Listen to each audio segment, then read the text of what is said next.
Hey folks, here we are. Let's check the audio. How's it going? I don't know, I just missed it. So I gotta keep talking like this. I'm not hearing it yet. Oh, because it's muted on that. Great. There we are. Okay, we sound fine. We sound just fine. All right. Welcome, everybody, to Dragon's Keep TV. My name's Ryan. I'm the host and DM of the game. With us tonight, we have our two new players, Jason and Sam. And we're going to talk about their characters, let you get to know them a little bit better tonight. And then we'll be back on with our story again next week. Let's do this. Jason, let me have you point the camera up a little bit more. And Sam, we'll just move it closer to you. Sure. That good? Yeah, that's better. All right, good deal. Cool. Okay.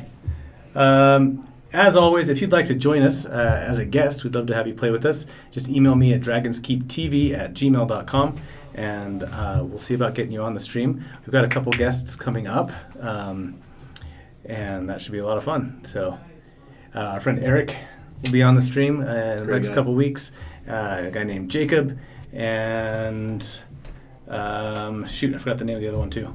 But we've got a few good lined up, and it'll be a lot of fun. It's just kind of interesting to throw a new person into a mix like this and see what happens, and all sorts of wild stuff goes crazy. Great way to do quests too, you know. Yeah. Bring them in, and then they can do the. They can be the quest giver, and I never run out of NPCs to do that with. So, great. So, if you are just tuning in, I want you to meet our newest players. Starting up on the top, we've got Jason. Tell us a little about yourself. My name's Jason. I play Zafrina, who is a tiefling divine sorceress. I've been playing tabletop RPGs for 25 years or so, 25 plus years.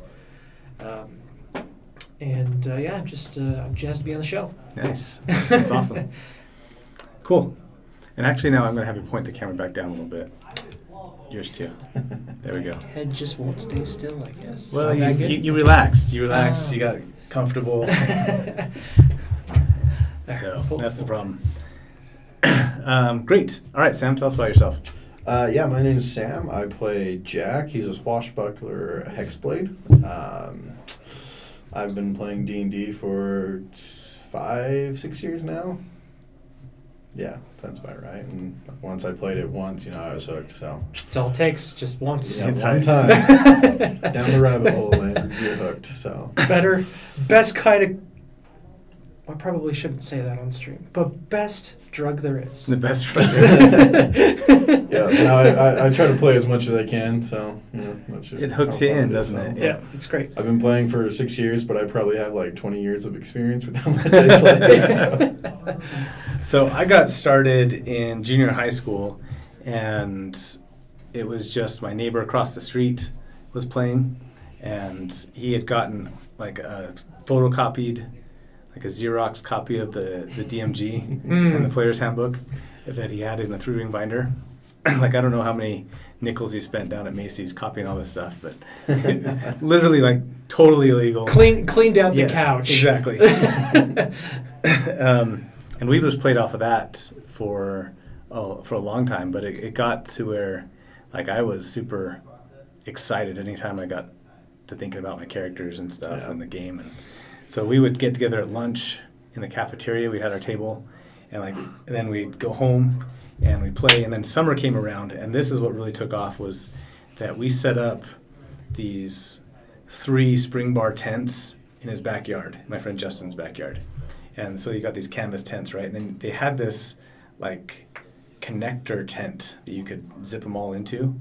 So you had, and that was your D&D room? Yeah. So we had this middle section we played D&D in, and then we had the 3 tents that we would sleep in, and we like every weekend we were camping out in his backyard playing D&D all night. So that's fun. That's awesome. It was a lot of fun. That's how I got started. Jason, what got you into? My very first exposure to tabletop RPGs in general was my neighbors. And they probably don't even know that they were my first exposure. But it was 1989, and I went over to the neighbor's house. I was friends with the girl next door, and went down in the basement, and they had Champions books out all over the place. Yes. And they were playing, and they were rolling dice, and I was like, oh my goodness, what is this? What have I stumbled upon? And my uncle had always told me stories about Dungeons and Dragons. Sure. And so my first thought was, oh, this is Dungeons and Dragons. And so I asked him, and they're like, no, this is Champions. And I was like, oh, there's more than one game. We're all superheroes. Yeah. Yeah, and so I didn't realize like what it was at the time. It wasn't until fairly recently when I saw covers of the books again, and I was like, oh, that's the game. That's what I was looking at. And then after that, it was just my uncle. I was finally old enough to play. I was like 8 or 9, and I was old enough to play, and we started playing. Huh. And then after that, it was junior high school. We didn't have a cool tent structure, but we hang out. That's what you need. Hang out in my parents' basement, and we just played Dungeons and Dragons as much as we possibly could, and it was good times. Right on. Yeah, it's funny how you just see other people. You just got to see other people playing it. Yeah. And it looks like fun, and you just jump in, yeah. Yeah, and I played, I never played Champions. I still have never played it. Oh, still? I have the books if you ever want to read them. So my first job when I was 14, my mom was a waitress at this place called the Paris New York Grill. Oh, yeah? Which is now the Bombay House in Provo. Oh, okay. Yeah. So you guys know where that is? Mm-hmm. So Love that place. at the time, Dragon's Keep was just straight down the road. Yeah, Center Street on Center Street. in Provo. But I think it's still there. Well, No, it was across the street. It was across the street before. Yeah, you know where Oh, Muse gotcha. Okay. is it Muse now? Is it? I can't remember what it is. Yeah, it used to be run by an old guy named Neil. Yeah. Yeah. And so I would show up with my mom for work, and I was the dishwasher at this place, and she was a waitress. And so we would show up on Friday at like 3 or 4, and then I wasn't supposed to clock in until like 6. So I would walk down to Dragon's Keep and then spend my $30 on a new game module or something. And that's what. So in our neighborhood, my friend Justin was the D&D guy. My friend David was the Star Wars guy, and then I was in charge of the superhero. Which games. is why you had the Champions. So I had Champions. I had the Marvel game and stuff too. Yeah, so I played a lot of Dungeons and Dragons. Second edition, advanced second edition, third edition. We played a lot of Ravenloft. We played awesome. We played Dragonlance. We played everything we could get our hands on. We wrote some of our own stuff, and a lot of those were super cool. Some of them were absolute trash. As it happens. But they were all fun. Played fourth edition, played fifth edition. Played a bunch of other random RPGs like Endless Realms and a few other things. But yeah, I really like tabletop RPGs. Nice. Oh, that's awesome. Yeah, it gets in your blood, doesn't it? It sure does. Yes, it does. How'd you get started, Sam? Oh, man. Well, so my friends and I, we used to play, like, board games, like, every Saturday night, video games every Saturday night. And then, like, a year before COVID happened, I kind of was already into D&D, but nobody else I knew was kind of into it. I would watch, like, Critical Role, the Dungeon Run, different things like that. They've been going for, like, 8 years, so yeah, you're a Critical Role baby. No, I actually don't care for Critical Role. Their early stuff was, like, pretty raw. It was pretty cool. Yeah. Like, their newer stuff, I don't really care for it. Right? Their first, like, their first campaign was amazing, but now I just feel like they've gotten way past what they used to do, and they make so many jokes where they're laughing for half the game. And it's like, I don't want to spend 3 hours watching you laugh. I'm sorry. Yeah, the first season, and when they're just sitting around the card table, and like that was my group, right? And I was like, okay, totally relatable and stuff. Yeah, I actually really got into another YouTube channel, is the Dungeon Run. They did amazing. Yeah, so I'll check that one out. I would recommend that one for people. I've watched a few. I don't mind Critical Role, their new stuff or their old stuff or some of the others that they do, as long as they present the game well. Yeah. And I think Critical Role does. I'm a very story-driven person, and whenever you sit there and laugh for 20 minutes, I get kind of turned off. So, but yeah, so I kind of already knew what D&D. I never played it before, but like a year before COVID, everyone's like, what should we do now? We're kind of bored of all the board games. I'm like, guys, D&D. And they're like, that's kind of like a nerd thing, but I'm like, guys, we got to try it. And one of our group, his brother-in-law played it before, so he kind of ran the first session, and then we just kind of took off from there. Okay. And now I play like 3 games a week. So Right. Yeah, so do you guys both have other games that you play? So I have a Saturday/Friday game that I play, and then I play a game with my kids on Sunday afternoons. Yeah, so I run a Pathfinder game Nice. bi-weekly on Fridays. So my other game is we just started playing Pathfinder. Oh, nice. Yeah. Pathfinder's great. Yeah. on this Friday, it's Saturday great. one? Yeah. It's a great system. The worst thing about Pathfinder is the core rulebook. It's hard to It's find. so big. It's hard to find stuff in the core rulebook. I ended up just searching this. What's the The Archive of Nethys. Archive of Nethys? Yeah, that's a really good resource. Yeah. And Path Builder is a really good app for building characters. Sure. But I love Pathfinder. It's an extremely expressive system. I have yet to find a character idea that I've been unable to articulate using Pathfinder's rules. Nice. Which you run into that problem all the time with D&D. Yeah. You're like, my character, I can only find a way to do this, and then you have to find some weird way of doing it. I've never run into that problem in Pathfinder. Cool. And then I play in another D&D game on Saturday that my buddy, who I've known since first grade, he got into D&D with me close to the same time as me. And he runs it. We're running Shadow of the Dragon Queen. Oh, okay. Awesome. Which is, That's a good module. pretty module. Yeah, Yep. and it's great. And so that's the games I'm playing in right now. I've been running another Pathfinder game on and off on Sundays, but we're in the middle of kind of a transition phase in that one, so that one's kind of put on hold. And then I'm looking to maybe run a couple of one-shots for a few other systems to see what Right. people can get interested in and what there's interest for. Right. Yeah. So yeah. That's awesome. Yeah, well, so I do this one, and then Friday nights we just do another 5e campaign. And then Saturday, one of my friends actually made his own Star Wars. I need to be looking like up here. Here we go. I know. Yeah, I got you now. Yeah. My friend made his own Star Wars D&D campaign. So he right took on. the D&D Yeah. rule book, and then he just kind of changed it and added Star Wars lore because he's a huge Star Wars nerd. Something that might help him. There's actually a 5e fan-made version of Star Wars. Yeah, we've looked at that, and it kind of sucks. Yeah, the really good version of Star Wars is the older one, though. D6 one. The D6 one. Mm-hmm. That's a really good version. I've got we all really those like too. the D20 based because D6 is just, I don't know, to us it's we play on a really small table, so having more dice. Yeah, this one Really you're hard, at so. some point too. You're rolling like 8d6. Yeah, exactly. And then you're just like, okay. It's So super- we wanted to keep it simple and kind of stick with what we knew. So that's Yeah. why he made his own. And he also, with those rule books, I don't think he really cared about the rules. It was more of the lore behind it. Sure. 'Cause Sure. he's like really into it, and he knows probably more than, Well, I don't want to say anyone, but there- way more than I know for There sure. is a lot of Star Wars lore. Yeah. You will probably not ever run out of Star Wars lore. And he probably knows the majority of it. Like, he's that much of a Star Wars nerd. If so. I start a new campaign, it'll probably be a Star Wars campaign. I think. Yeah. I'm going to check out the Fantasy Flights Star Wars and see how that one is. I haven't read those books yet, but I want to. I am also starting a new campaign, probably on Wednesdays, but I'm running the World of Warcraft tabletop RPG. Yeah, awesome. I've heard that one's really fun. It's designed by Chris Metzen. I don't know if I follow game designers, kind of like people would follow football players, Okay. football coaches and stuff. Chris Metzen, he's great. He actually worked on World of Warcraft, and then he designed Ouroboros, which is another tabletop RPG.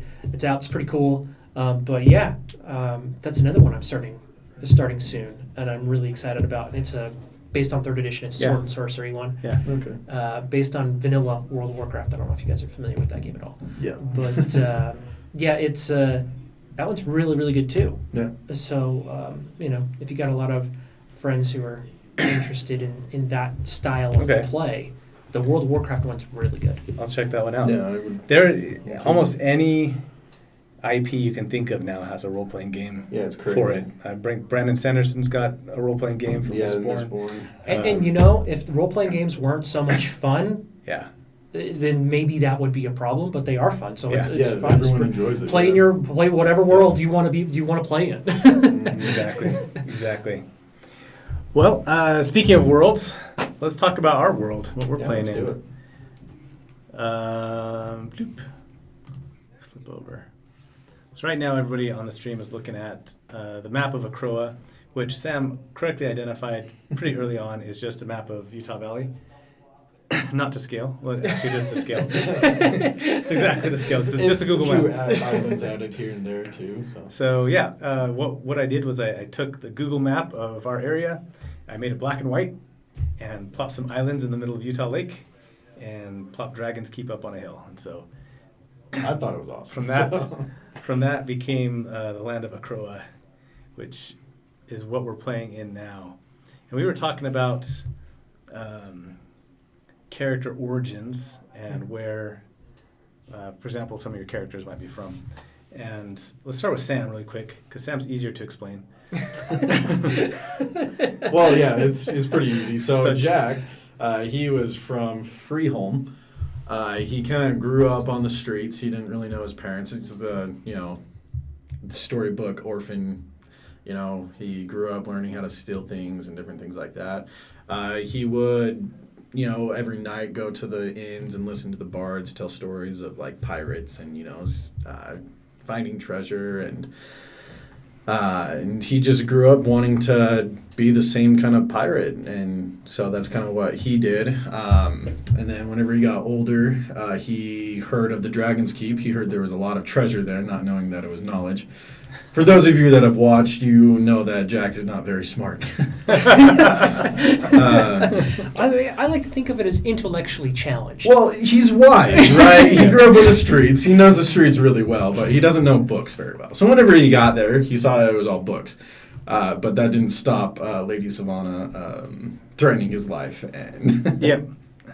So that's no mean feat. It wasn't until just recently that people were able to get up to Dragon's Keep. She typically kept people away at the big storms and other things like that. So getting up there just alone, getting up there was a big accomplishment. Jack's awesome. Jack's feel proud of himself. So, he is awesome. So a little bit about Freeholm. So in Freeholm Freeholm is a city-state. It's not a monarchy. It's a democracy, but it's basically run and protected by a mercenary group called the Chainbreakers, and their army has been in conflicts all over the valley. Freeholm's kind of a big mixing pot. Anybody who's trying to make their way ends up there. Anybody who's trying to make a name for themselves ends up there at some point in time, either joining the Chainbreakers or hiring them or something like that. So, but yeah, you can rise up the ranks based on how skilled you are. You don't have to be born into money or anything like that. If you're good with the blade, you have a chance to prove your worth there. So that's kind of Freeholm in a nutshell. It's an island city as well, so lots of trade coming in and out of it and everything like that too. Okay, that's great. What's notable about Jack's stats? Let's bring up his. Yeah, let's do it. Let's bring up his stats and look at some of this stuff that you chose. So we're playing level 9 right now, and Jack is multi-class. Yeah, so I thought it would be kind of cool to have a swashbuckler and hexblade, because hexblade, pack of the blade, you can kind of summon weapons and be proficient with them at all. And I just love the swashbuckler class. I've never played it before, so I'm like, I got to do this for this. So, but yeah, so I was able to roll pretty high, but with level 9, I was able to do some feats that got the dex high, and then I also just did some ability scores. That's why my dex is so high. My armor class is high because one of my items is the scale. I don't remember what it's called. The serpent scale armor? Yeah, so that just gives you 14 plus your whole dex, so I was able to get really high dex. And I know that you said that we didn't really have a frontline character, so I kind of built him around being a frontline character. That's good. That's very good, actually. So It was actually hard for me. I was like, do I play the frontliner or do I just play what I want to play, and I just ended up going with what I See, I wanted. was thinking about doing like a multi-class of like a rogue mixed with a echo fighter, but since swashbuckler doesn't need what's it called, having flanking. Yeah. I'm like, I don't need to do an echo knight, so I chose a hexblade warlock. Nice. Very cool. That's my other class. Yeah, you got some great stuff going on here. I like the extra spells you chose too. You got some interesting ones, including invisibility and spider climb as your utility ones. So yeah, I wanted to kind of make him more of a thief with spell casting rather than a fighter with spell casting. So I only chose I think like one like Eldritch Blast. You know, that's what you have to do is whenever you're a warlock. So How did you arrive at the idea for Jack's personality? Like, what was there an idea for that or a moment for that, or were you just like, yeah, I want to play this guy kind of dumber? Well, as soon as I gave him an intelligence score of 8, I'm like, he's going to be dumb. So, but he's going to be funny, and he's going to be really wise and, like, stealing. And because, that's what thieves are. They grew, especially him, since he grew up. Right. Just because he's not an academic doesn't mean that he's... Right. Like, he probably can read signs and, like, buying things, right? Because he's done that. But you show him a book, and he's like, I don't know what this is. So I don't need this, right? Right. So, and that's kind of how I was whenever I first got his stats. that's awesome. So, Yeah, it'll be interesting to see him on the front line of combat and stuff because you're right. Up until now, it's been we had a ranger for a while that was kind of the front line person. Not Sully. Jared played Kelvin, who was a ranger. He's the one that moved to the Philippines. And so he was okay as a frontline person, but when he was gone, then it just ended up being like Eddie, the cleric, and he would just get in there and cast Spirit Guardians. Oh yeah, and just that's a great spell. Just dare people to get close to him, Right. and kind of bottleneck people up like that. So that worked out for okay, but he was also the cleric, right? So if he went down, then there wasn't any healing for anybody else either. So that was kind of interesting. He went down a lot, actually, if I remember right. Well, let's hope Jack's better. So Yeah. Well, you should have a lot more support It's true. than probably Eddie did at that time. Exactly. yeah, I think Let's he'll see. do good. Anything else? What other magic items did you get? Oh, I did. Amulet of Health. Yeah, Right. so looking through all the items, I was just like, man, what like, because you said it was rare, right? I think that's what it was. Yeah. I'm like, I was looking at some swords, but I'm like, I chose Hexblade with the Pack of the Blade, so I'm like, a sword would be kind of counterproductive. So I'm like, Amulet of Health, why not? Just give me a lot of health. And I kind of thought, I wrote this in my backstory somewhere. I don't remember where I put it, though. I'll have to find it. He was actually born with a disease that he couldn't really breathe well. So whenever he got the Amulet of Health, it kind of helped him become better. All right. So if he loses it, then it's like, I like it. Yeah. Asthma. Yeah, exactly. It's asthma. Why not? Asthmatic Hexblade. The amulet's like a little L-shaped healer. It's canon, so that's what it is. So yeah, I like doing characters with like weaknesses as well. So Absolutely. and his strength was like 8, but then everyone's like, yeah, I don't want the gauntlet of ogre strength. So I'm like, all right, well, Jack will take him. So now he's super strong. That's something I wish that D&D had that you mentioned. That I wish that you had a way to take weaknesses in order to buy other They things. used to do that in Advanced Second Edition. So Advanced Second Edition used to do that. World of Darkness had a way to do that in not in Werewolf, but in one of them. I think it changed mostly with the D20 systems. Yeah. Because when 3rd edition came out, a lot of that stuff went away. Yeah.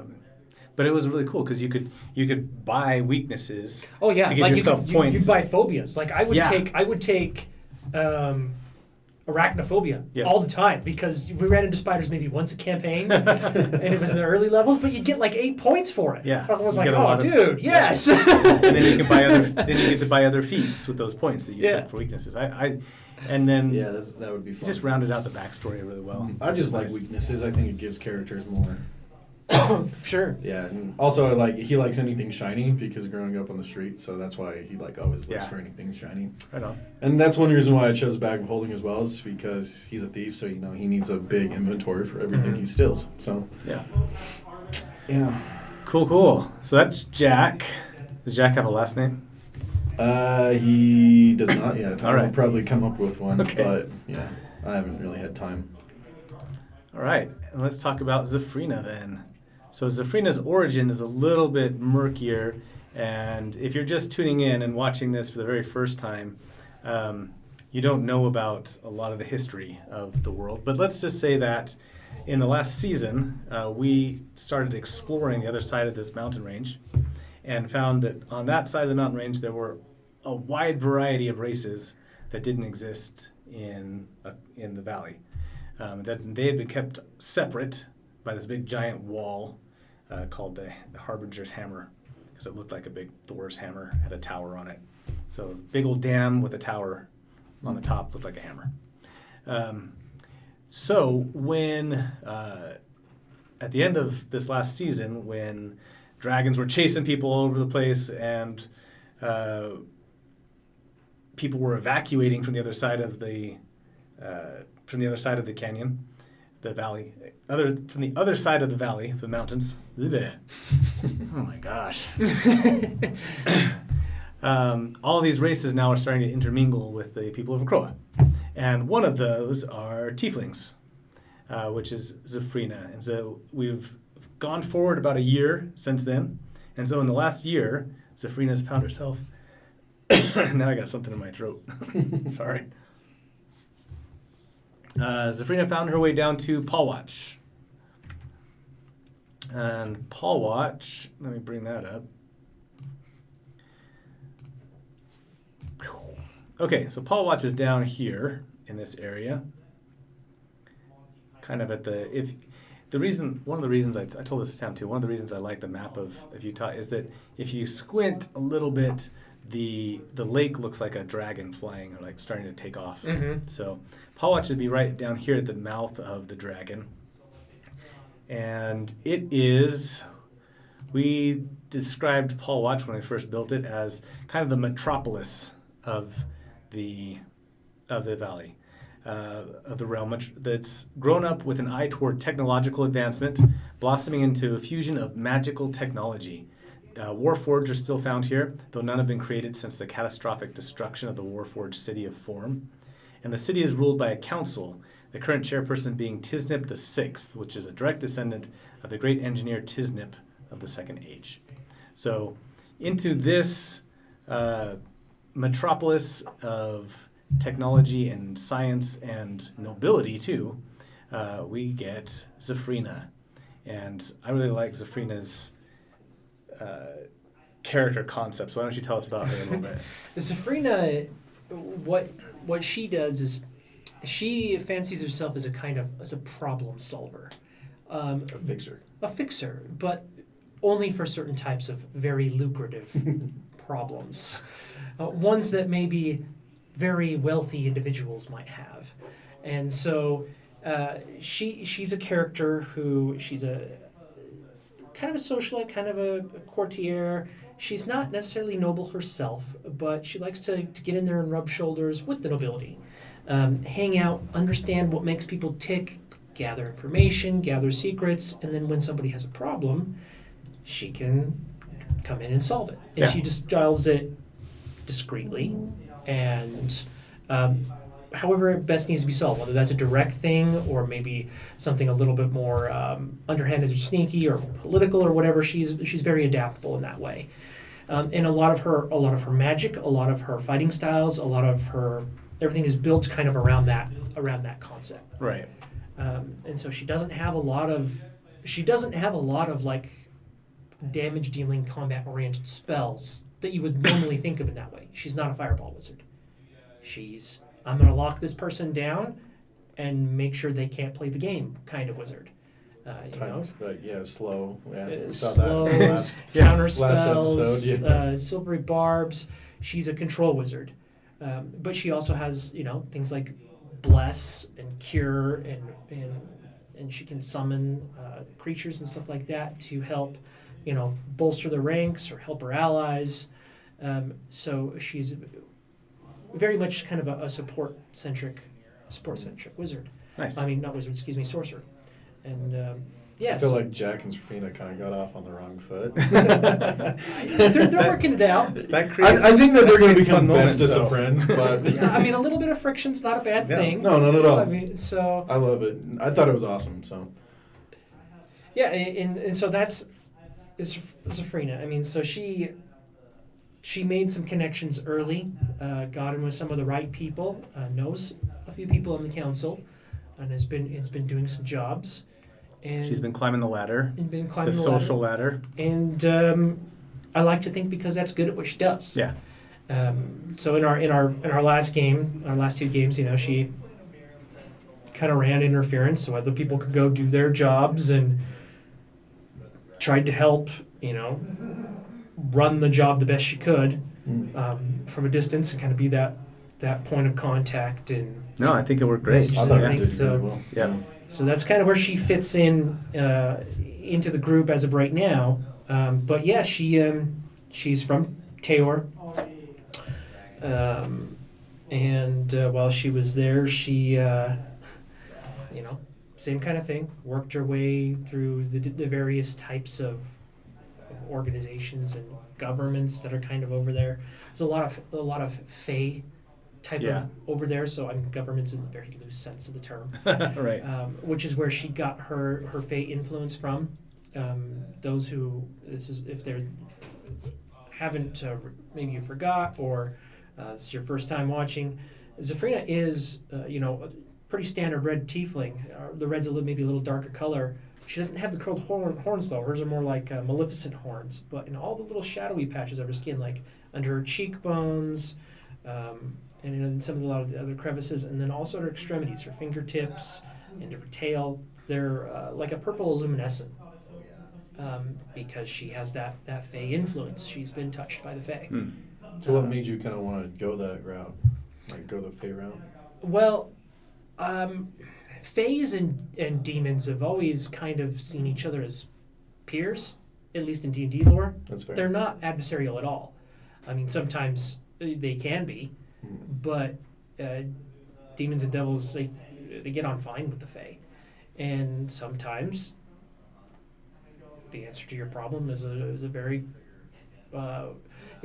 clever half demon or half devil in this case. Clever, charismatic demon. And even if you are a very charismatic demon, sometimes you get on the wrong end of a deal, and you get marked or touched, and it leaves something behind. That's fair. I like that. Oh, yeah. So, Right on. so that's a little bit about Zafrina.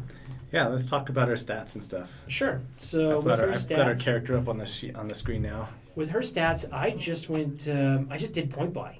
Yeah. I didn't do anything special here. So her stats are pretty basic. She's straight sorcerer. She Yeah. doesn't have anything really terrible. Yeah, Yeah. she's a full on Charisma, she's a full on sorcerer. Leans very heavily into that charisma. Got a little bit of constitution, a little bit of dex. As far as feats go, I mean, I have the Fae touched feat. It just worked very well thematically. Other feat I took was actually an armor proficiency. So you can wear armor? So I can wear armor, and she does. She wears studded leather. Lightly armored. Yeah. Yeah. And so bumps up your dex too there. Yep. And then Fey touched to Misty Step.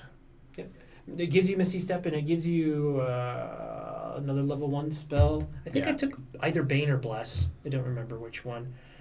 Bane. Yeah, it looks like Bane. And yeah, I mean, so she can definitely get around and move around. She knows her way around a fight, but she just handles them in her very much her own way, in her Yeah, own style. I think she did great. So So yeah, let's look at her spell list real quick. Some of the spells on her spell list, Frostbite is your only my only attacking cantrip. Yep. Yeah.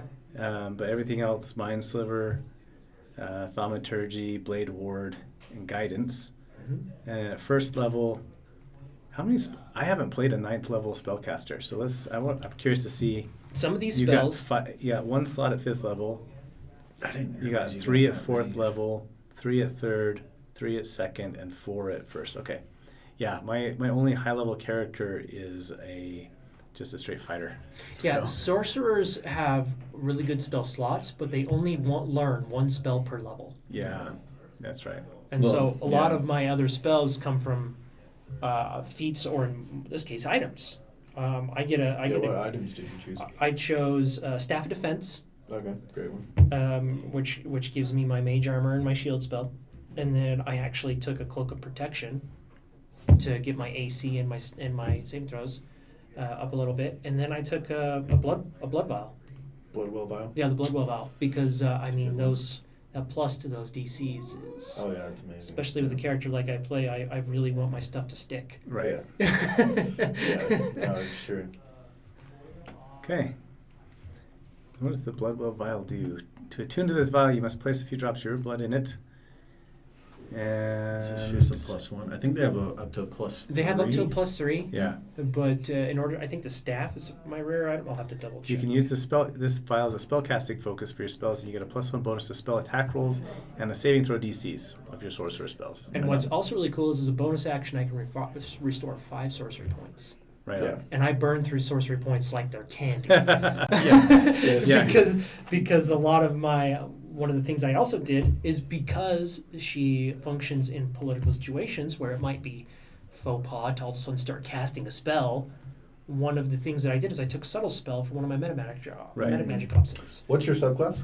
I'm a divine sorcerer. Divine. Okay. So, and Yeah, the reason I that'd went be fun. divine is, a lot of times people will do like an alternate version of the dragon blood sorcerer for tieflings if they want to do more of a demonic thing. Mhm. But in D&D, devils are part of the pantheon. Yeah. Like they're celestials. They're like, They're a race of the Celestials, right? Because Yeah. Celestials are different, but they're kind Like- of up there with the Celestials. like Asmodeus is a god. Mhm. I mean, he's a devil. He's the leader Right. of the devils, but he's a god. Yeah. And so, It's kind of like the different side of the same coin, right? yeah. And so I wanted to be a divine soul because I want her to be descended like from that line. That's cool.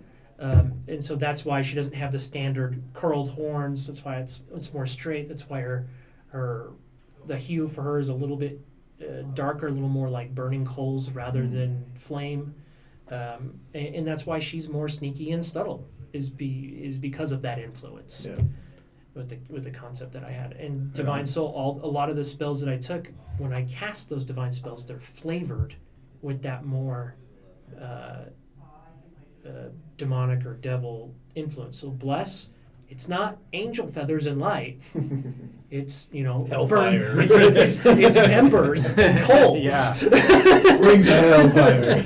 Right on. And so those are the kind of flavors that I'm going with this character. And so I mean, she's lawful neutral. Mm. Abiding by certain contracts and things like that is important for her.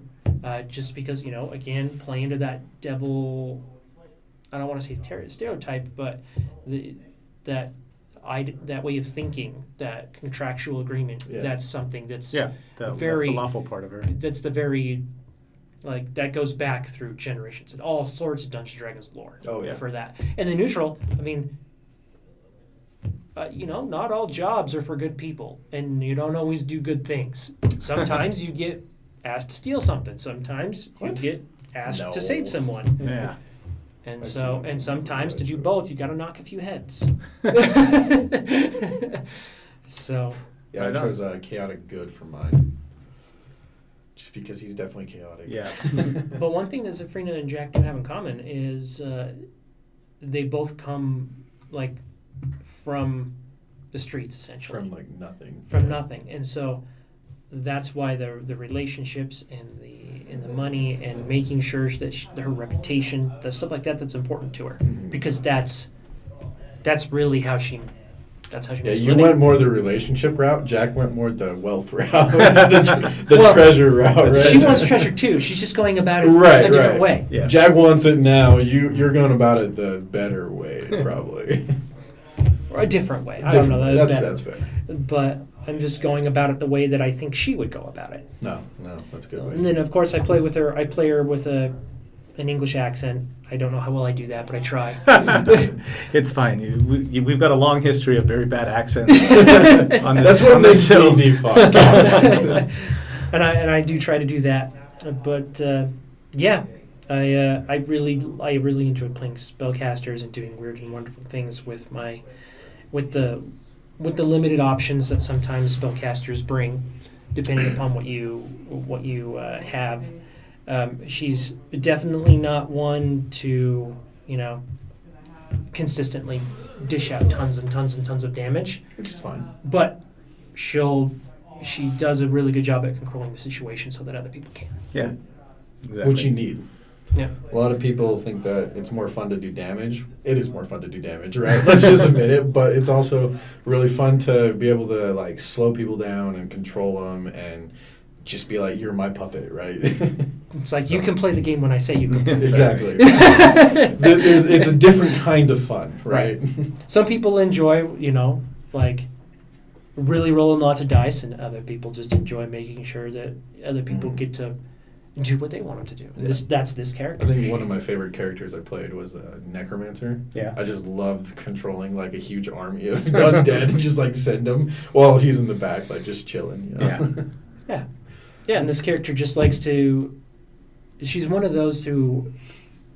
She's in her element when everyone else thinks they're in charge. When she's really the one who's pulling all the strings. She knows she can The do puppet it. She knows she master. she can do what she needs to do. Yeah. Yeah. Right on. Okay, so what style? Here's a question for you.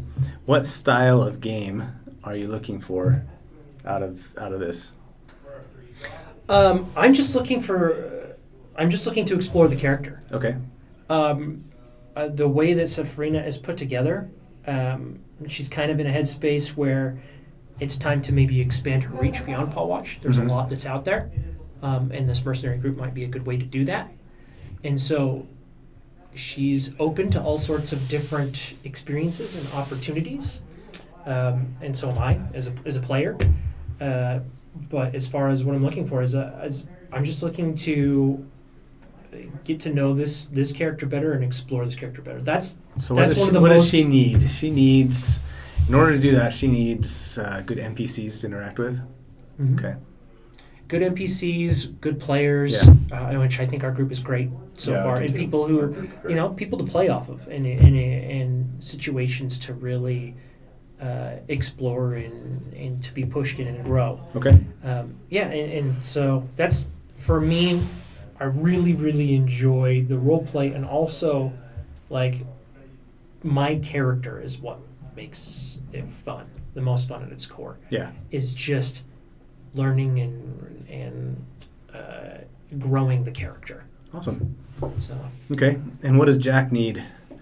Jack needs treasure. Jack No, well, I'll dive more into that. So Sam, as a player, I love story-based. I love story-driven things. Like all the video games I play are story-based driven. So just being here with a group of people just does that, right? And I think you're doing a great job as a DM. Mm-hmm. Jack is a character. I think that he will probably later on in the story realize that he doesn't know where he came from, so he's going to want to explore more into that, and I'll talk to you about that separately. I like that a lot. Yeah, and I think he probably hasn't even thought about it right now, because all he really wants is to get in a good station in life, right? Because he grew up from nothing, and he just wants to... I think it's kind of fun, though, because I've played rogues a lot, but I've never played a rogue that only wants to steal things. Like, it's always kind of weird for me to play a rogue that just wants to steal things. Okay. And that's kind of one thing I want to do with Jack, is, like, he just likes taking things that don't belong to him. So is this like a kleptomaniac type? Kind of, yeah. Mm-hmm. So I think that will come into play a little bit. He'll show up with a random... He's got some Kender in him. All right. He'll show up with a random item and be like, look, guys, I found this... so... There was a... so I played a Kender, and... So you know what Dragonlance is? You know what Dragonlance is? I haven't played, but... Okay, have you read the books or anything? I've read up on it, not all. Kender is kind of like a halfling, but like a magical, like halfling on steroids. Yeah. They So have one of their no fear and they're Right. kleptos. Yeah, their two defining traits are that they are not afraid of anything. So no, in the game terms, there are no fear effects. Yeah. Like Like ever zero. do anything to them. So they're just not afraid, which gives them this this great sense of self-confidence in everything that they do. But the other one is that they like to that they have a wanderlust slash curiosity about everything, which in the case of Tasselhoff from Dragonlance meant that he constantly ended up with other people's stuff. Yeah, I his could see bag, that right? being Jack. And it was a lot of fun. I played if you go on, there was a big to do about Kender back last year when they were relaunching Dragonlance and stuff, talking about them and how to play them and everything and how disruptive they are to party. And some DMs are like, no, I hate Kender. They're not any good. But if you go and read Margaret Weiss's, she was one of the authors of Dragonlance, read her Twitter feed, somebody was asking her about that. She says, it was just a matter of, it was never, Kender's wanting to take their curiosity is never mean-spirited. Yeah, it's never malicious. It's never malicious. It's always just out of curiosity. Or, in fact, when they say, oh, I was just keeping this safe for you, they really believe that they were keeping it safe for you. And so... Yeah, no, I love that. I think and they don't steal things. They find things. They find Right, exactly. Yeah. And that's kind of how I'm playing Jack, right? Yeah. Because I kind of like that idea where he's like... I'm trying to think, like, I don't know if you guys have read, like, Brandon Sanderson, like, Wax and Wayne. Yeah. I kind of base Jack off of Wayne, yeah. where he, like, borrows things or trades things, right? Yeah, he's constantly trading. Yeah, he's like, a Kender you of need that. this, you need that. Mhm. Yeah, and I need that. And I kind of I didn't want to do too much off of him, but he's kind of that, like... He's the inspiration. Yeah, Well, he's one- kind of like the lighthearted comedy Yeah. relief that I And that's want awesome. to play, so... Okay.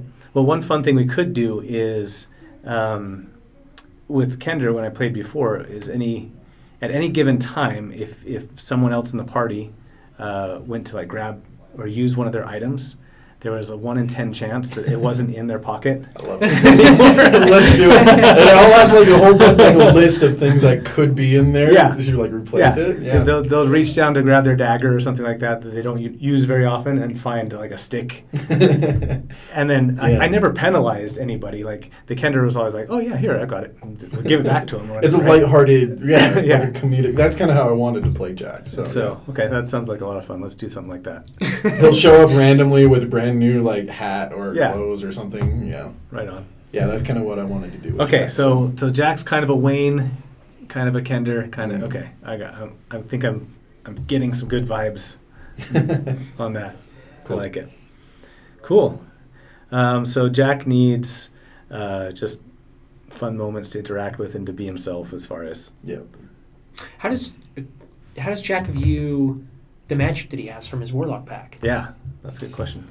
You know, that is a good question, and I think he at first didn't even know what to think about it, but then once he realized he didn't need to carry a sword, he didn't need to do any of this because it was just, that was part of the Warlock pop. Is he aware that he made a deal? Like, Yeah, is so that- is actually, that like I think was we his talked memory? about Yeah, this. yeah, It we was talked more- about it was with the Lady silver Savannah. dragon. Yeah. Oh, okay. She's my patron, so Okay, she's cool. the one that gave me the power. Because the reason I asked is you mentioned earlier that you didn't know where it came from. I was like, oh, maybe the memory was the price.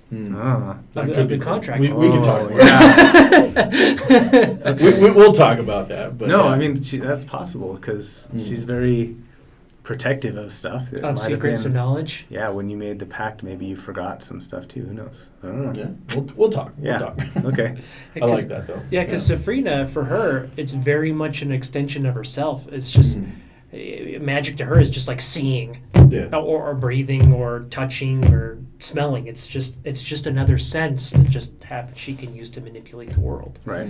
And so, for her, it's not really. I mean, it's something she's had to learn to develop and control and Right. and She use her she skills. wasn't born like that, right? Yeah. I mean, like she was born with magic, but like She had to being develop able to it. manipulate that internal feelings and expression that is magic into something that works like bless, like that takes work and effort. But it's not like the artificer, the wizard in our party, where they like had to go to school And and learn learn. it. It's not like that at all. So just curious what the. Now I feel What like the Jack relationship would have was there. learned all his powers from Lady Savannah. Mm-hmm. This is how you So- do this. This is how you do this. Uh-huh. He would have spent some time with her, being like, "Yes, this is your new power. This is how you use it. You know, use it however you want." And he's like, "I'm going to Yeah. use it to steal things." So, or sorry, borrow things. Borrow things. I like it. No, she totally. Liberate She certain totally would have things. pulled out. Yeah. She totally would have pulled out a book, and made you swear on it, Mm. and enacted some ancient dragon Packed. that. It's like having a familiar for a dragon. I bet something like that. You're familiar. There you go. Yeah, it makes sense. Yeah. Okay, right on, right on. Okay, let me tell you a little bit more about the land that we're in, just so you know kind of where, when we get to the different parts of the story, you might then can have some kind of background to it. Okay. So I'm going to bring up the map again so people on the stream can see it. Okay, here's some things you should know, and I'll just turn this so you can kind of see it too. Great. We'll make it big. No, that's good enough. Okay. Stuff you should know about. This is also not where I wanted to be. Here we go. Okay, we're going to go north to south. Ready? Mm-hmm. Up to the north, orcs. Lots of orcs. Years and years ago, they invaded the valley, and it was finally everybody coming together that stopped the orcs and were able to push them back. So it's thanks to that invasion that we have this kind of peaceful interaction between all these cities and peoples. So are orcs kind of like the bad guys? If we see orcs and people don't like them? Yeah, but we haven't seen orcs in years. So, but definitely people would not like them. Are For half sure. orcs a thing at all? We haven't run across any, Okay. but I wouldn't be opposed to like half orcs and stuff. Sure. Right down below them in misty bogs here, goblins. Goblins not bad in this world. In fact, Boblin the Goblin. Boblin the Goblin, exactly. Goblins are, and from these bogs, we decided that is where all the healing potions in the world come from. Nice. I like So it. I like whenever it. you're drinking a healing potion here, Brought to you by goblins. it's straight from the bogs of Boblin the Goblin. Boblin, yes. Not fresh spring water healing potions here. No, no mountain spring water healing potions. So there might be some things floating in them, maybe a worm. You never know. Yep. But they work. That just gives That's all you, that matters like, is they work, right? that gives you an extra health point, right? Yeah. So imagine a whole bunch of cleric goblins I love it. who That's awesome. live up here. Okay. We haven't really dealt with them, I think maybe just once. We haven't dealt with them very much at all. It would be really fun to head up there sometime. Okay. Next, coming down south, we have this place called Leagate. Leagate is kind of an agriculture. So this whole plains right here is kind of an agricultural area, Mm-hmm. and Leagate being the biggest city there, if you call it a city. Okay, so it would be like a city in the same way that it's like Payson is a city. Okay. right? It's more farmlands than, Exactly. than actual, like a keep and a castle. Right. There in Leagate is also the headquarters of the Harbingers, who were these end of the world priests, constantly talking about how everything was going to fall apart and having prophecies about the end of the world and stuff. They are the ones that kind of kicked everything off with the whole Harbinger hammer up in the canyon and right. stuff. They saw it as a sign sign. of the end times. When that fell, then everything was going to fall too. So the Harbingers there, we Do the mostly dealt Harbinger- with them last. Do the last Harbingers season. have like any kind of like leader that has any actual They did. foresight, or do they just Yes. make stuff up? No, they actually did. He was crazy. Because foresight does. Yes, exactly. His name was Suthraga. He was a dwarf. He was the high cleric of the Harbingers, and he really did see things. Mhm. But he was also very eccentric, and when the heroes finally met up with him, he was like the ultimate doomsday, like nothing is going to ever be good, end of the world is near kind of person, but at the same time was also really crazy and when he finally saw what happened with the story is he finally saw the other half of his vision that had been blocked from him this whole time, where things actually work out. So when that happened, things have changed now. He's super old, and there was a whole hierarchy of other clerics and priests underneath him that were kind of running things, and they were kind of keeping him on the sidelines and away from people in general. But that's kind of what we dealt with in the last season was that storyline there. So that's League 8, a lot of farmland. There's river. Freeholm we talked about briefly. Freeholm is a big melting pot of trade and a place where you can find your way either in becoming a big merchant or in joining one of the mercenary bands there. So the Acroan Sea, there is a Bermuda Triangle type area in between these two bottom islands here. I say we go there next session. So that's kind of fun. We've been through there once before. Over on the west side of the lake is a desert, and these in the desert you'll find the people called the Kine, Khine. I don't know why we spelled things weird. We just decided to. English. Exactly. Because D&D, we need extra H's and we need some Y's. Silent Q's here and there. Yeah. The Kine are desert folk who are based off of the Naga. Okay. But just the human form of it. Okay, so Naga have... So more like a Yanti? Yeah, more like a Yanti, thank you. Okay. Thank you, that's what I meant to say. So Yanti, and they are... but they are aspiring to become more dragon-like or serpent-like. And in fact, I think at one point in time we said dinosaurs live out there and all sorts of stuff like that. So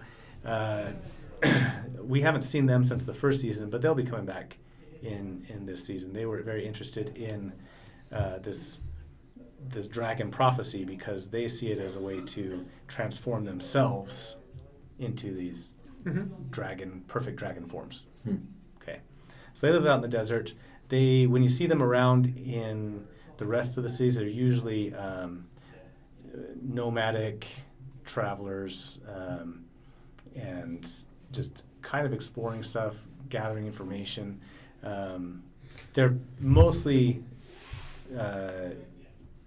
harmless, but there are a band of red-cloaked Kine that belong to a cult that are very serious about this whole becoming dragons thing. Are dragons pretty big in this campaign, or they will be? Yeah. Okay. They will be in this campaign so far. Yeah. I'm suddenly very glad I have inherent heat and fire resistance. Exactly. That's going to be a good thing. Oh, also, that does remind me. Jack did take a Draconic language because of Lady Sylvana. Yeah, good. So I figured that would be I should check my language. That's the only other language other than Elven and Yeah. Paul Watch we talked about. Just outside of Paul Watch is the Dark Forest and Sidra Canyon. Sidra is this other goddess type personage that we came up with a while ago. She brought magic to the gnomes here in the Dark Forest, but it went kind of wrong. Well, yeah. And so how did she think that was going to go? Yeah, it wasn't great. So there's some factions of gnomes in the Dark Forest who would see everything returned back to nature, and they're especially peeved at Paul Watch being there where everything's more technological and stuff. Probably have issues with the city of Form as well. Yeah, exactly. Okay, down to the south then we have the Everlasting Peak. There's not a big giant mountain here in Utah, but there is one in Acroa. So big giant Mount Fuji style, Mount Doom style mountain. Nice. Called the Everlasting Peak. At the base of that, or about halfway up that, is Hopestad, which is a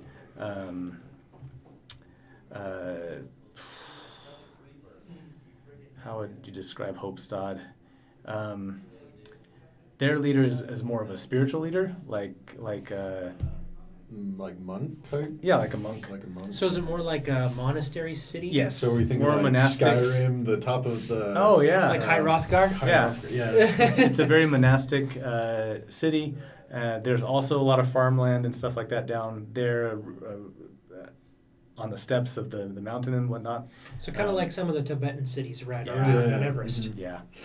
So a lot like that was Okay. the feel there. And then down, very far down, which you can't even see on the stream because, oh, there it is. Good. You can't see it. This is the ruined city of Form, where all of the Warforged, after Tiznip disappeared, who created most of them, and then 100 years after that, they decided they wanted their own place, and so they came all the way down here to the south and created the city of Form, where they were building their own utopia of Warforged, and then about 100 years ago, it blew up, and not only did it blow up, if all of the Warforged there disappeared. So the only Warforged in the realm are ones that were still outside of that city. And at the same time, all of the chromatic dragonborn turned into actual dragons.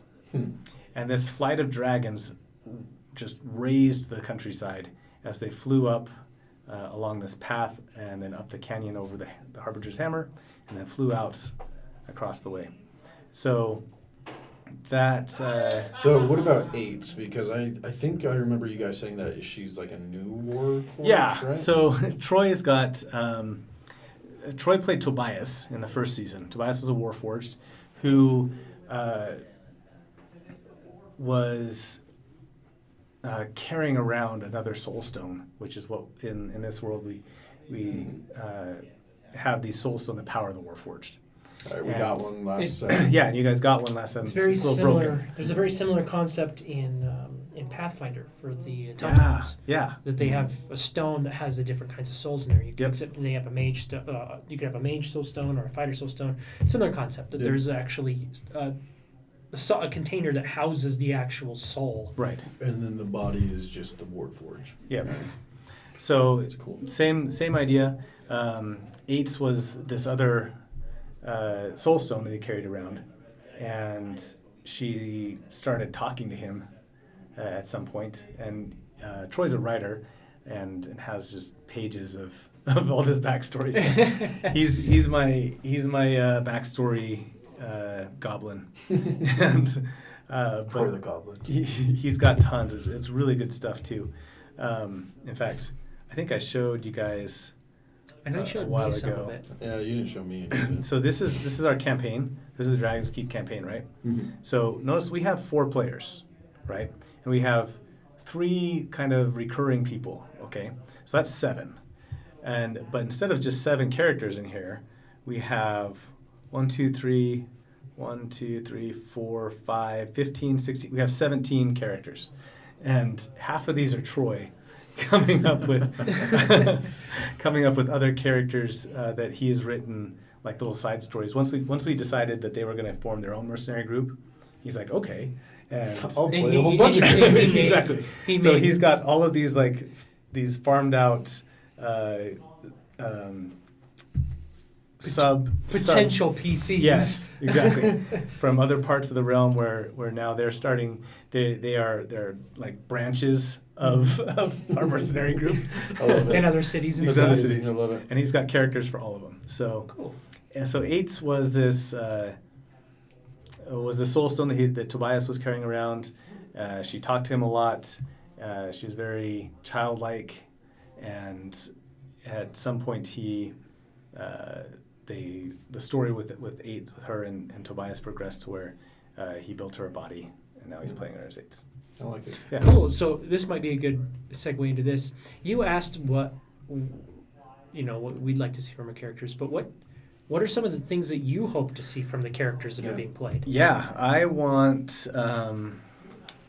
I mean, we can start with Jack. What are some of the things Yeah. you hope for with Jack? Jack, I just love to see, now that we've talked more about his motivation for some of these things, I'd love to see just more of more of that Okay. play out. And then one thing that I like to do as a DM though is to cause conflict or to introduce conflict, right? And I just want you guys to find creative ways to deal with that, right? Sure. So if you're going to be stealing stuff, then every now and then he's going to get caught. Right? Yeah, for sure. And you'll deal with that however you want. And Zafrina, if she is trying to manipulate her way through things and stuff, it'll just be more and more just ask you to be creative about how you go about some of these conflicts and stuff. So I don't mind if I prep a whole battle, Sure. and then we get to it and you guys talk your way around it. That's Yeah, that's just fine. Yeah. Speaking of that, what is your read on how the last 2 sessions have gone? Oh, it's great, because there's nothing that I planned would happen, right? So Yeah, the first session we spent half of it planning. Yeah, yeah, and I should have put a timer on that, I think, but it worked out fine. Well, it's like D&D, And- you plan, and then the plan never actually works out. You Exactly. plan. Hey, our plan actually mostly worked. It was pretty close. Yeah. it was pretty Yeah, it close. was pretty As close. far as D&D plans go, it was pretty spot on. It's true. There was just one little hiccup. Yeah.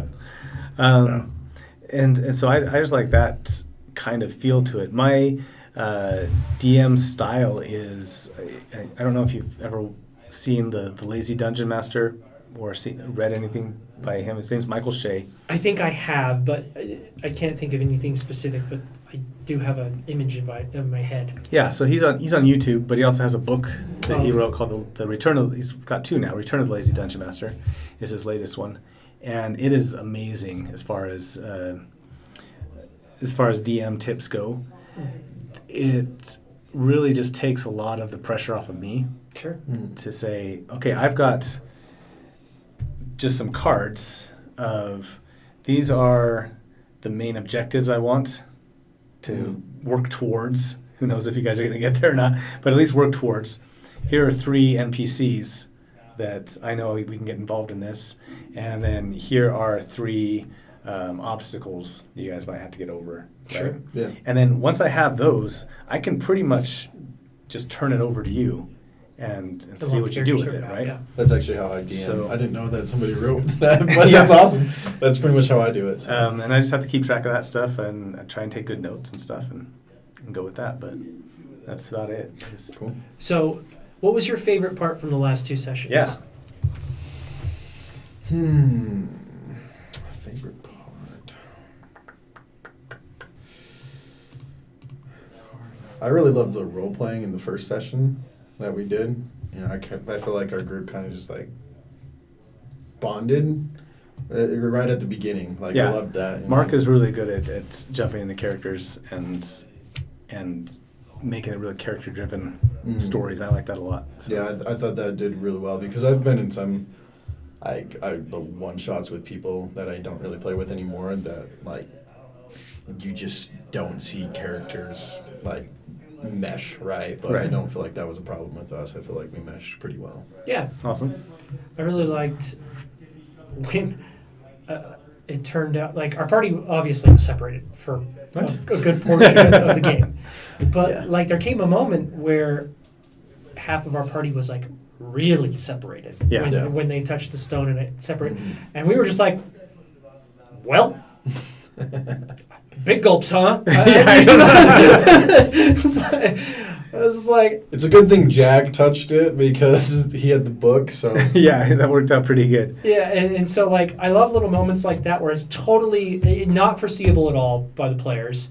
I mean, you can generally say, yeah, if I touch this, something bad is probably going to happen. Yeah. But you don't always necessarily know you're going to be whisked away to some weird pocket dimension in the Fey realm somewhere with the actual person we're trying to right. fight. So there was a lot there that was really twisty and fun, and I thought that was really cool. It was well, I mean, this is not what my character would do, so you guys are kind of on your own. I mean, we've had 2 people now touch it and no bad thing has happened, and we can deduce it from your Yeah, Jack only touched it because Eights touched it. He's Right. like, he doesn't want Eights to be alone. So he's like, Right. That's nice. So it's so thoughtful. Right? So Eddie and I are like, yeah, bad stuff happens when you touch this. Great, let's not touch it. Yep, and you guys just walked out. And we just walked away. Because you kind of have to play we know they probably need our help as players, but I'm trying to be in the headspace of my character. I thought you guys did great. So. And I'm not touching that. What about you? What was your favorite part from the session? I liked the setup of it, and that it turned into a really good heist episode, I guess. Actually, one of my favorite parts was... Sorry, go ahead. Oh, just that we had all the elements there. We had the planning, and we had the breaking in part and getting everything in place part. Mm-hmm. We had the twist, where we had the plan takes action, and then we had the twist in it. And so we hit all of those, and I was really happy to see that we got all of those in, and they all kind of worked out. I really like that you banished Amico. That was great. That was really That fun. was awesome. So I'm going to do, as a DM, I'm going to do just crazy stuff like that. Sure. Where if you do something cool, I will try and amplify those things. If you do dumb stuff too, then sometimes that gets amplified as well. Sure. But anytime you guys do something really cool, I will try and amplify it. One thing I forget to do all the time is give people inspiration for stuff. I need to be better at that. I still have the inspiration on my character sheet. But you guys earned it, so it was really good. You were going to say something. Yeah. So whenever Jack was invisible and he went into the room, and like the insight was a 4, so he just heard this random voice. He's like, "Yeah, it's a ghost." I'm out. Especially since he was invisible too, so it's like, "How can you see me?" Yep. Right? So it's like, "Yeah, no, I'm out." No, it was a lot of good elements in there, and the fact that I got to bring in Agamond as somebody that you guys could use. That was fun because it was a good callback for me and Mark and Troy because they really didn't like him either. I just needed someone disposable. And so that was really fun to bring him in. Just really good stuff. Yeah. So looking forward to more stories like that. I'll kind of go with a theme when I'm building something out story-wise. It'll be like, okay, this is kind of a heist thing, or this is kind of an Indiana Jones thing, or this is kind of a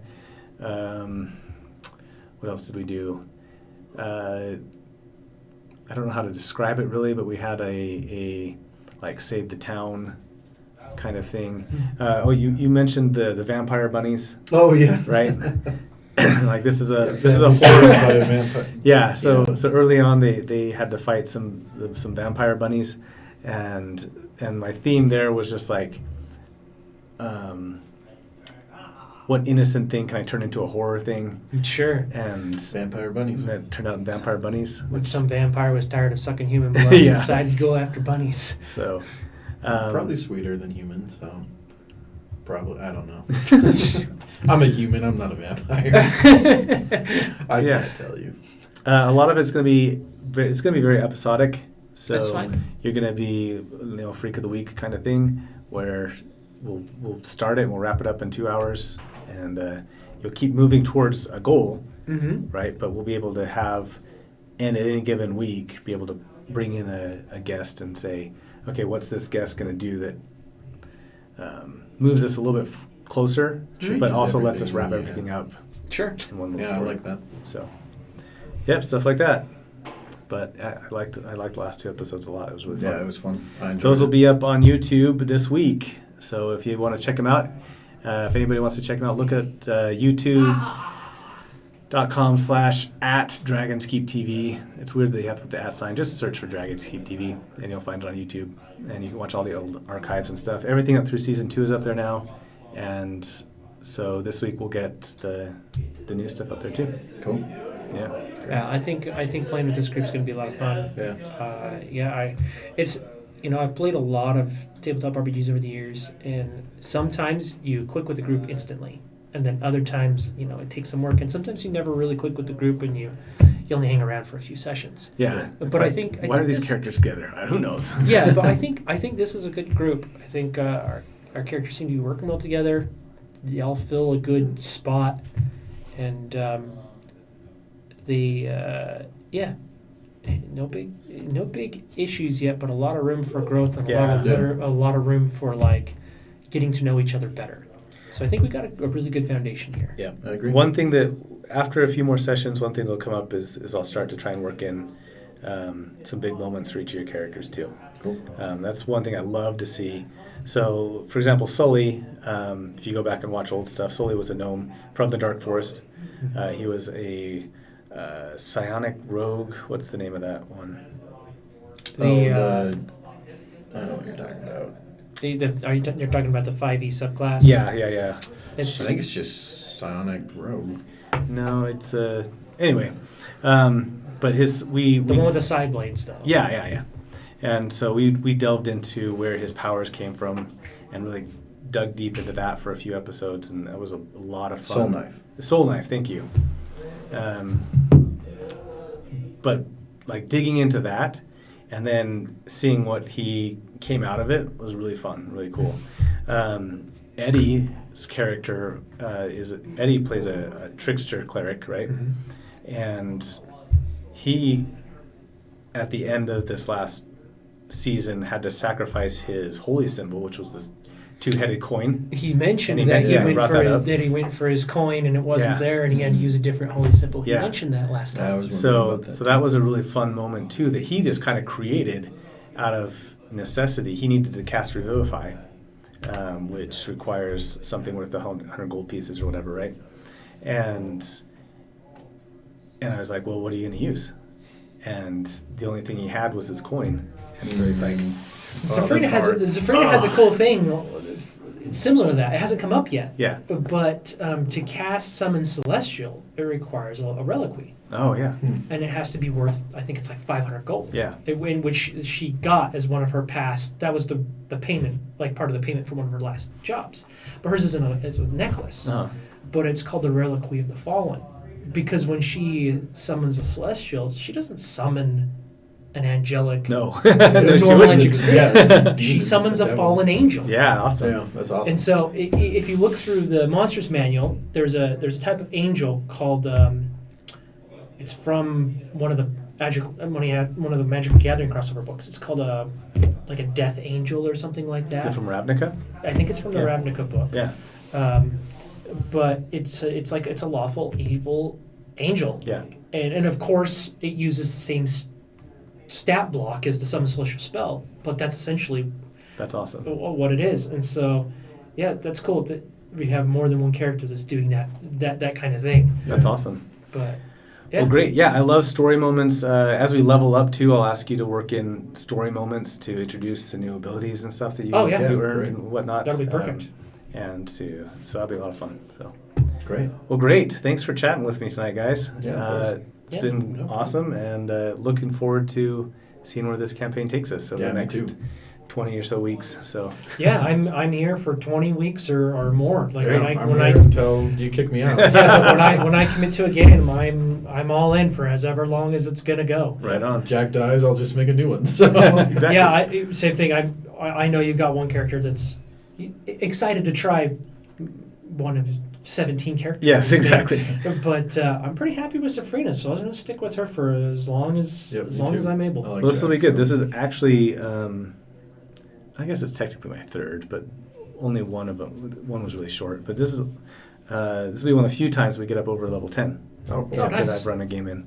And so, like I said, I was excited to see a lot of abilities I don't usually get to see Yeah. because I play a lot of 5th level stuff. Yeah, and to give some perspective to some of our viewers and to yourself, like I said, I've been playing tabletop RPGs for over half of my life now, and I can count on one hand how many characters, like max level characters, I've had, or even close to max level. You just don't get there very often. Yeah, The I only mean, max level characters I've had are one shots, so I've never actually played up to them. I had a max. In 3rd edition, they had something called epic levels. Yeah.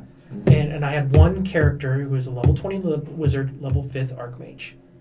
And then 3rd edition went for a long time. It went for like 10 years or something like that. Then I had one other character who got to max level, and he was a 12th level cleric, 8th level paladin, or something like that. And like that's I have had one character in 5th edition that's gotten close to max level. No. Yeah. One that's gotten close to max level, and then one other that's been like in the mid-teens. Yeah. But yeah, most of our games go from like 1 to like 8 or 9. Yeah, tops. Yeah. We did Curse of Strahd. We went from 3 to 8. Yeah. That's as far as we got. It feels kind of like feels kind of cheap to go fight Strahd when you're at 8th level. Like, Yeah. it feels like you need to be 15 or something, right? Well, in the earlier versions of the game, you did. Yeah, exactly. In 2nd edition Ravenloft, you needed to be a lot more than Yep. level 15. Like, they kind of did Strahd dirty in 5th edition, but that's a big conversation for another day. All right, well, awesome. Once again, if you'd like to play with us, jump in and just see how it is to play on a stream. We play in the basement of the Orem Dragon's Keep at 7 o'clock on Mondays, and you're welcome to join. Just hit me up at dragonskeeptv@gmail.com. You get to see our lovely faces. Yeah, in person. 7 o'clock Mountain. Yep. All right, thanks everybody, and we will catch you next week. See ya.